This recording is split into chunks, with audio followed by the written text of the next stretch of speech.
can we play the video first? So I thought we have a 3-minute video.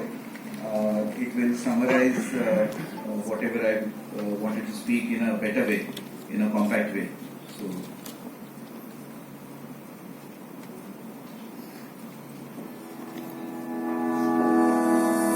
The textile industry, mainly the dyeing and finishing process, is one of the largest consumers of water resources. In addition to water, the conventional dyeing process also involves the heavy use of hazardous chemicals, which ultimately end up in rivers and soil, posing a threat to both the environment and human health.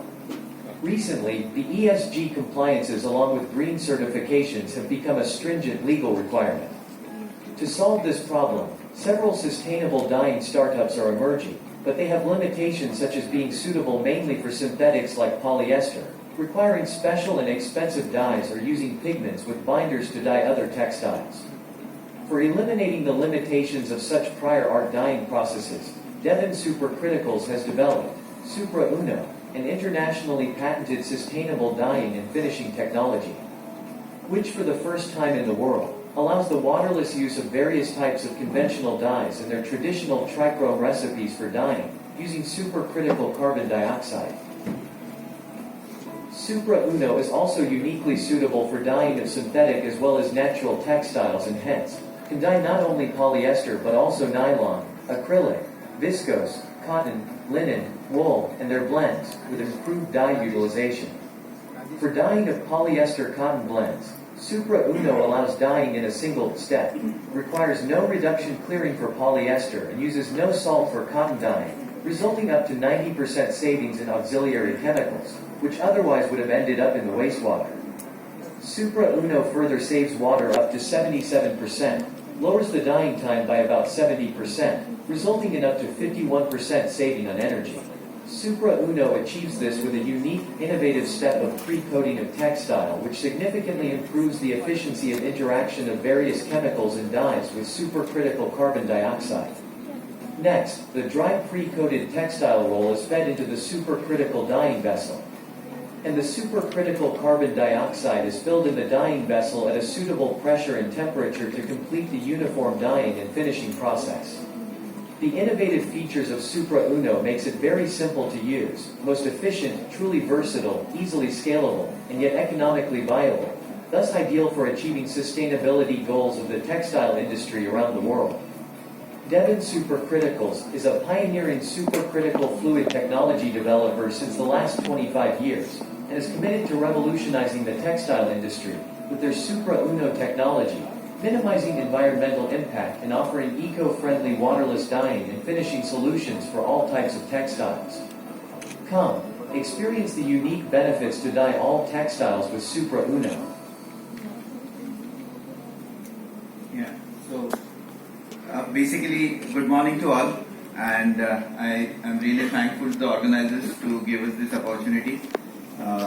We have been actually having a lot of discussions on sustainability nowadays, but the time has come where we actually need to start taking actions about whatever we speak, to walk the talk in a way. So in that respect, our company Devon Supercriticals has been really dedicated to this area of organic processing using supercritical carbon dioxide. And as you just saw that we have a very unique indigenous technology for the first time in the world. You would have heard of other companies abroad who can do only polyester dyeing with supercritical carbon dioxide. But we have been able to extend it to all types of textiles and also the blends. So we can do dyeing of blends in a single step with a lot of saving. And we were also discussing about non-woven. So I would say that our technology is not only applicable to woven and knitted, but also for non-woven textiles, because there is no mechanical rubbing or mechanical handling of the fabric while it is getting dyed, so it preserves its strength and composition. And I would really like to mention that Arvind Limited at Ahmedabad, in association with H&M, which is an international brand, have actually placed an order for a commercial scale plant on us. So that is a very important development, I would say, that any new technology to be converted in a commercial world, you need a support of a big house and a big brand. Because typically the brands don't manufacture anything and the mills don't sell directly to the consumer. So it's a chicken and egg story, and both are waiting for each other to improve. And I would say one more thing I would like to mention here is H&M has been really very special in a way that even at ITMA, when we had our technology presented, H&M told all the brands that they are open, or they want this technology to be used by everybody, because unless everybody makes the difference, it's not going to change the actual environment. One or two plants here and there are just going to be not enough.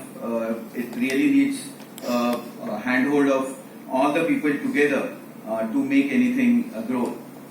So in that respect, looking at the theme, I would like to say that we have this PM Mitra parks coming up in India, 7 places with 1,000 acres each.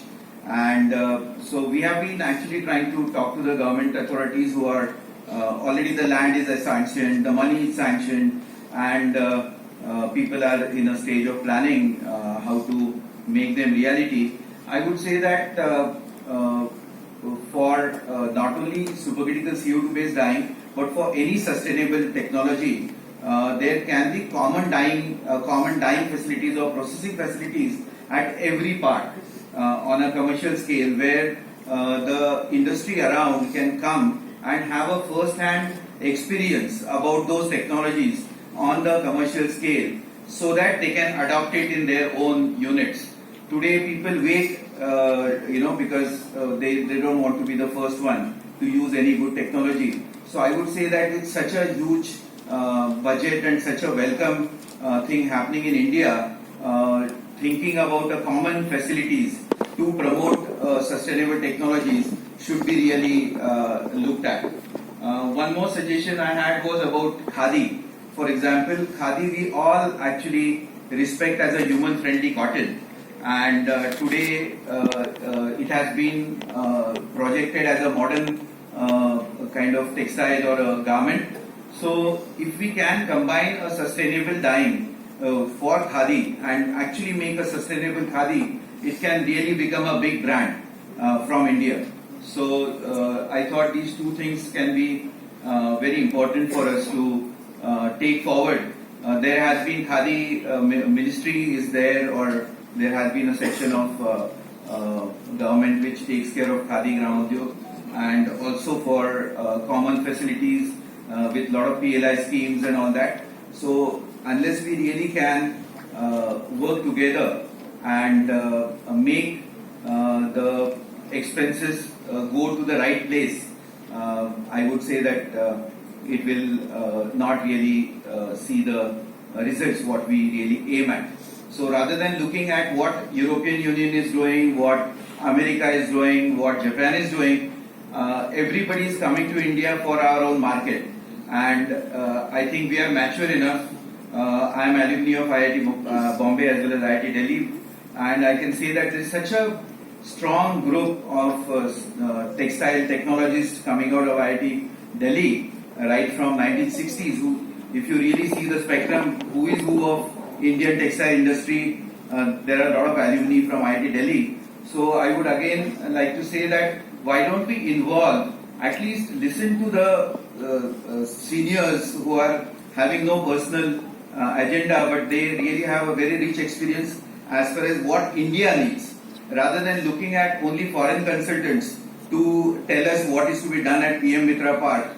I would say that the government should really encourage a group of such senior technologists from IIT Delhi and other institutes as well, and at least listen to them. Then whatever needs to be done can be done separately. But today I think there is no such mechanism to use a rich knowledge and experience about what India needs. And nowhere in the world such kind of budget is sanctioned, nowhere in the world such kind of plans are happening. We are so fortunate to have them in India. So I would say that all the decision makers should really, if the ministers come in today, maybe people who are having approach should really make sure that whatever we do in India should be done for the interest of India rather than actually trying to have the mentality of just looking at the West to tell us what to do. And this is a good example about our technology. I can say that by the dedication for last 30 years, we have been able to achieve what nobody else in the world could do. So I would say that we have the capability. We really need to form a good cohesive environment